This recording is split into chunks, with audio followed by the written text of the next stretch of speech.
ఢిల్లీలో zero tolerance విధానం కఠినంగా అమలు చేయబోతున్నారు. ఇక ఢిల్లీ మాలవీయ నగర్ లో అగ్ని ప్రమాదం జరిగింది. దీంతో ప్రభుత్వం అయితే అప్రమత్తమైంది. ఢిల్లీలో ఎవరైతే అక్రమ నిర్మాణాలు చేపట్టారో వారిపై కొరడా జులిపించబోతున్నారు అధికారులు. 94 అక్రమ నిర్మాణాలు కూల్చివేత, అలాగే ఇటు ఎంసీడీ డీడీఏ సంయుక్తంగా నగర వ్యాప్తంగా ఈ కూల్చివేతలు చేపట్టడం జరుగుతుంది.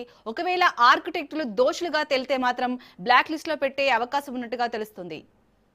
సో ఢిల్లీలో జరిగిన అగ్ని ప్రమాదంపై అయితే ఇటు అధికారులు అయితే కొరడా జులిపించబోతున్నారు. దీనిపై ఎక్కువగా కాన్సన్ట్రేషన్ చేస్తున్నారు.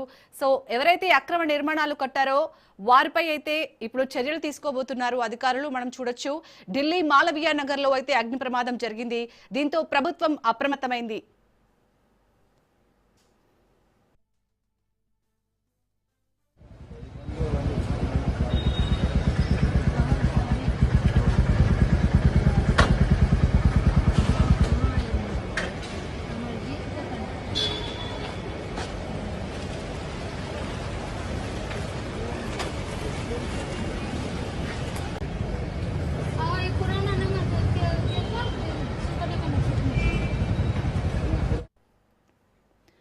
ఢిల్లీలోని మాలవీయ నగర్ లో జరిగిన అగ్ని ప్రమాదం నేపథ్యంలో అక్రమ నిర్మాణాలపై ప్రభుత్వం ఉక్కుపాదం మోపుతోంది. భవన నిర్మాణ నిబంధనలను ఉల్లంఘించిన వారిపై కఠిన చర్యలకు శ్రీకారం చుట్టింది. Municipal corporation of Delhi, Delhi development authority సంయుక్తంగా నగర వ్యాప్తంగా ప్రత్యేక డ్రైవ్ నిర్వహిస్తున్నాయి.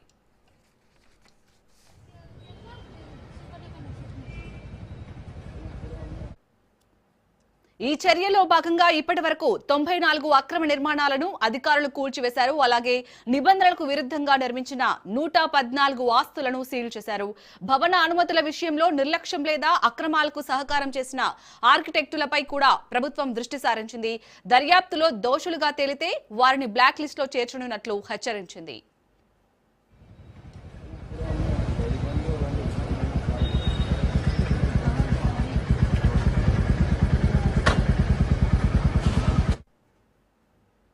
ప్రజల ప్రాణాలు, ఆస్తుల భద్రతే లక్ష్యమని స్పష్టం చేసిన అధికారులు అక్రమ నిర్మాణాల విషయంలో ఎలాంటి రాజీ ఉండదని తెలిపారు.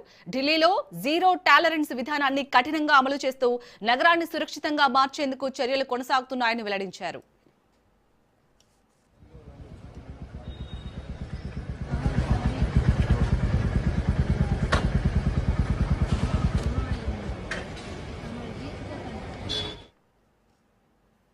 నేడు తెలంగాణ బీజేపీ ఆఫీస్ బేరర్స్ సమావేశం జరగనుంది. ఈ సమావేశం